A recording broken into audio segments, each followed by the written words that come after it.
Welcome to dream station. मैं शिवम गर्ग आप सभी का स्वागत करता हूं। तो कैसे हैं आप लोग सब दोस्तों। मैं आशा करता हूं आप ठीक होंगे, स्वस्थ होंगे और मन लगाकर पढ़ाई कर रहे होंगे। जैसा कि आप सभी को पता है कि मैं 2 सब्जेक्ट्स एक साथ करा रहा हूं, सुबह को पॉलिटी और रात को अगर मुझे टाइम मिल जाता है और पीपीटी बन जाती है तो हिस्ट्री। और मैं रोज़ ट्राई करता हूँ कि रोज़ वीडियो डाली जाए। ये मेरा टेलीग्राम चैनल है जिसमें मैं रोज़ सुबह और शाम को क्विज कंडक्ट कराता हूँ, और जो सुबह को बनाता हूँ उनकी शाम को क्विज करा देता हूँ, जो शाम को बनाता हूँ वीडियोस की सुबह को करा देता हूँ। ये मेरा इंस्टाग्राम चैनल है, तो आप सभी देख लीजिएगा एक बार अगर क्विज के साथ प्रैक्टिस करनी है। और अगर वीडियो अच्छी लगे तो चैनल को सब्सक्राइब कर देना और वीडियो को लाइक कर देना। आगे चलते हैं।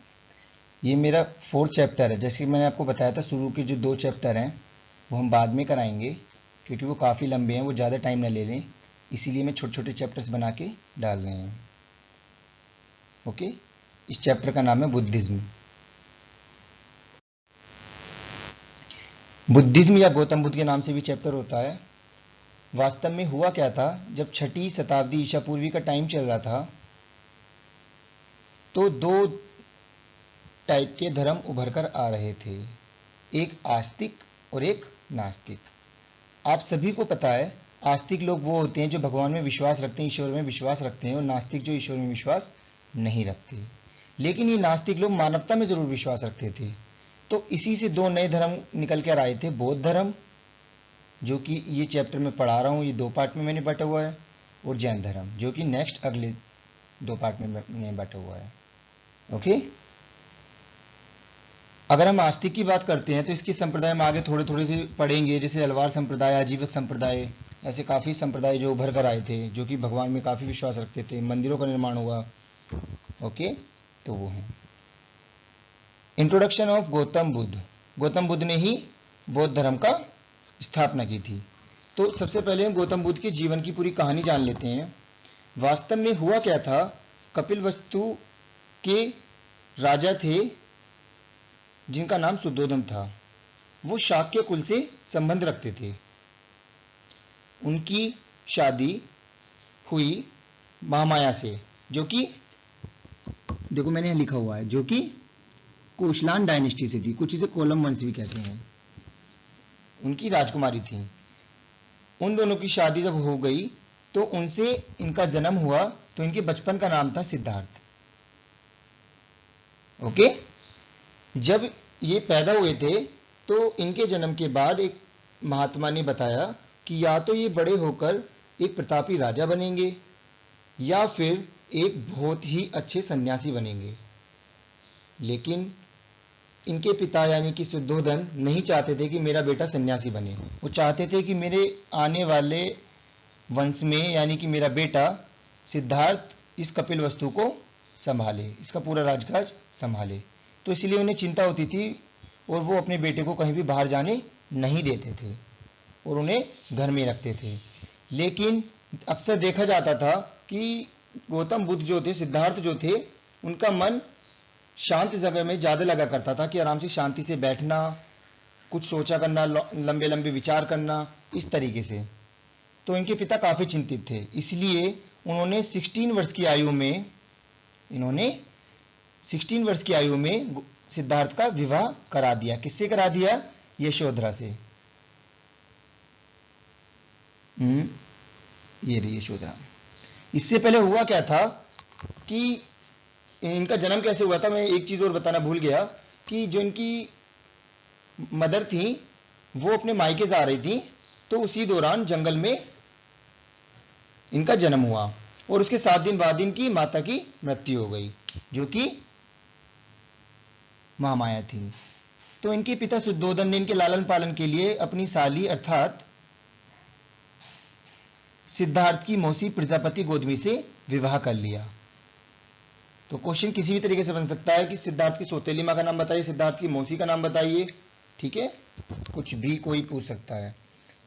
तो इनके 16 वर्ष की एज में विवाह करने का मतलब यही था कि अपने पारिवारिक संबंध में बंध जाएं और सन्यासी का जीवन ना जिए, उसकी तरफ ध्यान न जाए। और इनका एक बेटा भी हुआ था जिसका नाम राहुल था। ये देखो मैंने लिखा अनदर बॉन्ड मीन्स इनके जीवन में एक और बंधन बंधने जा रहा था, लेकिन इनका इन सब चीजों में मन नहीं लगता था, ना पारिवारिक जीवन में ना राजकारिक जीवन में। तो आगे चलते हैं।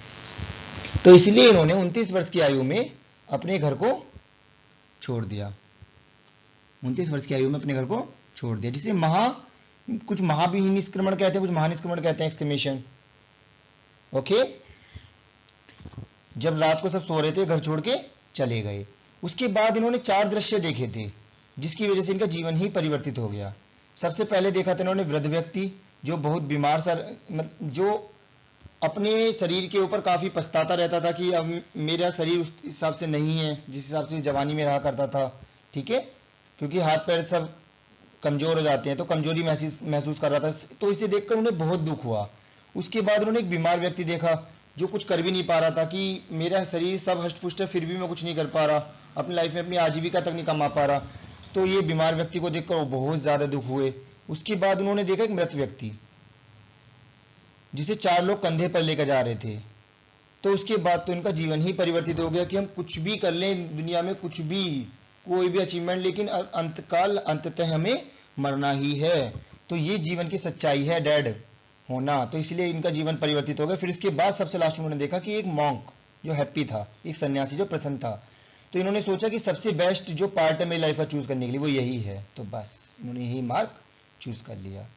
तो फिर इसके बाद ही इन्होंने अपने गुरु को ढूंढने स्टार्ट किया। इनके प्रथम गुरु जो थे वो थे अलार कलाम जो वैशाली में मिले, फिर रुद्रक रामपुत्र जो कि राजगृह में मिले। ओके, आगे चलते हैं। अभी ज्ञान की प्राप्ति के लिए भटकते रहे, इन्होंने गुरुओं से भी ज्ञान लिया, फिर भी इन्हें संतुष्टि नहीं हुई। तो आखिरकार 6 साल के बाद जब इनकी आयु 35 वर्ष थी, ठीक है, 29 की उसमें निकले थे वो ज्ञान लेने, जब 6 साल बीत गए, जब उनकी आयु 35 वर्ष थी, तो उन्हें पीपल की ट्री के नीचे, यानी पीपल वृक्ष के नीचे ज्ञान मिल गया। कहां मिला ज्ञान? बोध गया में। देखो ये क्वेश्चंस बनते हैं छोटे छोटे से, कहां मिला ज्ञान? बोध गया में। और देखो एक चीज ध्यान रखना, इनका जन्म जो हुआ था, आपको पता है मैंने अभी बताया था, लुम्बिनी में हुआ था, लुम्बिनी वन में जन्म, या ये ज्ञान की प्राप्ति और एज वेल एज इनकी मृत्यु तीनों वैशाख पूर्णिमा में हुई थी। ठीक है, तो इनकी तीनों चीजें, ये जन्म, ज्ञान की प्राप्ति और मृत्यु वैशाख पूर्णिमा में, इसलिए उस वैशाख पूर्णिमा को बुद्ध पूर्णिमा कहा जाता है। आपने सुना भी होगा बुद्ध पूर्णिमा है आज। वो बुद्ध पूर्णिमा रखने का रीजन यही है। Is it clear to everyone? Okay, इसलिए इन्हें बुद्धत्व कहा जाता है। ठीक है, इसलिए वहीं से इन्हें बुद्ध कहा गया जब इन्हें ज्ञान की प्राप्ति हो गई। इनका नाम एक तथागत भी था, शाक्य मुनि भी था। अब तथागत का मतलब जो होता है, इसका मीन्स होता है सत्य है ज्ञान, जिसका ज्ञान सत्य है, जिसकी नॉलेज ट्रू है, तो उसे कहते हैं तथागत, जिसकी नॉलेज ट्रू है। ऐसी शाक्य मुनि इनका नाम रखा गया। और इन्हें और भी नाम लेते हैं वैसे तो, लाइट ऑफ एशिया भी कहते हैं, आपने सुना होगा लाइट ऑफ एशिया। ठीक है, इनके प्रिय शिष्य थे, इनके वैसे 5 ब्राह्मण शिष्य थे उस टाइम पर जब इन्होंने ज्ञान प्राप्ति हो गई थी, तो ये उपदेश दिया करते थे। तो इनके 5 ब्राह्मण शिष्य थे, जिसमें से सबसे फेवरेट जो इनका प्यूपिल था, जो शिष्य था, स्टूडेंट था, वो था आनंद। ओके, सबके फेवरेट स्टूडेंट होते, उनका फेवरेट स्टूडेंट आनंद था। अब बात आती है क्वेश्चन की फर्स्ट स्पीच कहां हुई। ये बहुत इंपॉर्टेंट क्वेश्चन है। फर्स्ट स्पीच इनकी सारनाथ में, ऋषिपट्टनम में, जो यूपी में पड़ता है। और इनकी फर्स्ट स्पीच को ही धर्मचक्र परिवर्तनाएं कहते हैं। तो क्वेश्चन बनता है कि धर्मचक्र परिवर्तनाएं किसे कहते हैं? तो किसे कहते हैं? सारनाथ में दी हुई फर्स्ट स्पीच को। Is it clear to everyone? On the recommendation of Anand women were allowed to enter in Buddhism. देखो हुआ क्या था, पहले बुद्ध में महिलाओं को अनुमति नहीं थी। गौतम बुद्ध ने कहा कि महिलाओं को इसमें नहीं रखा जाएगा, इससे धर्म हम ज्यादा प्रचार और प्रसार नहीं कर पाएंगे। लेकिन जब आनंद ने काफी जिद की, काफी मनाया बुद्ध जी को, तो वो मान गए। उन्होंने कहा ठीक है, वो इसमें बौद्ध धर्म में महिलाएं भी आ सकती हैं, लड़कियां, महिलाएं। ओके, आगे चलते हैं। मोस्ट स्पीच, सबसे ज्यादा स्पीच कहां दी? इन्होंने श्रावस्ती में दी थी। ठीक है, जो कौशल में पड़ता है, श्रावस्ती। ओके, और लास्ट वाली स्पीच दी थी इन्होंने अपने एक शिष्य को, सुभद्र को। किसको? सुभद्र को। ये बहुत इंपॉर्टेंट क्वेश्चन है। सुभद्र को दी और 80 वर्ष की आयु में मर गए। 80 वर्ष की आयु में महानिर्वाण को प्राप्ति हो गई। देखो मैं आपको समझाऊंगा निर्वाण क्या होता है, महानिर्वाण क्या होता है। ठीक है, आगे जाकर। ओके, 80 वर्ष की आयु में इनकी मृत्यु होगी 483 बीसी में। पैदा कब हुए थे, जन्म कब हुआ था, 563 BC में। क्लियर, आगे चलते हैं। अब इनके 4 डॉक्ट्राइन्स थे, जिसे 4 आर्य सत्य भी कहते हैं। इन्होंने बताया कि लाइफ है तो दुख तो होगा, लाइफ है तो दुख तो होगा। 1 मिनट, आज कलर चेंज करते हैं, पर्पल कलर, यानी मेरा ब्लू कलर फेवरेट। लाइफ है तो दुख तो होगा, और वो दुख एक नहीं होता, वो पूरा झुंड के रूप में आता है, ग्रुप के रूप में आता है। दुख एक समुदाय लेकर आता है, ठीक है। और तृष्णा is the cause of sorrow, यानी जो उसका कारण है दुखों का, कौन है, तृष्णा। कि हम जो एक्सपेक्टेशंस होती है एक तरह से, कि हमें ये होगा, हमें ये मिलेगा, ये नहीं, ये सब चीजें, ठीक है। तृष्णा दुखों का कारण है। अब दुखों का कारण है तो दुखों का उपाय भी होगा, तो दे कैन बी स्टॉप्ड, उनका उपाय है, दुखों का निरोध है।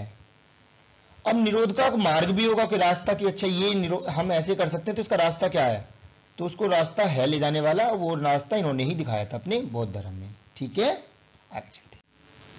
इन अष्टांगिक मार्ग पर चल के हम बुद्ध धर्म को प्राप्त कर सकते हैं। राइट ऑब्जर्वेशन, यानी कि सही दृष्टि, सम्यक मीन्स होता है सही, ठीक है। सम्यक मीन्स सही, से है ई, सही, ठीक है। राइट डिटर्मिनेशन, हमें जो करना है वो करना ही है। रोज अच्छे एक्सरसाइज लो, अच्छे काम करो, कर्म करो, अच्छी स्मृति होगी आपकी, अच्छे बोलो, ठीक है, अच्छी आजीविका कमाओ, और अच्छा मेडिटेशन करो, समाधि बनाकर अच्छे रहो, ठीक है।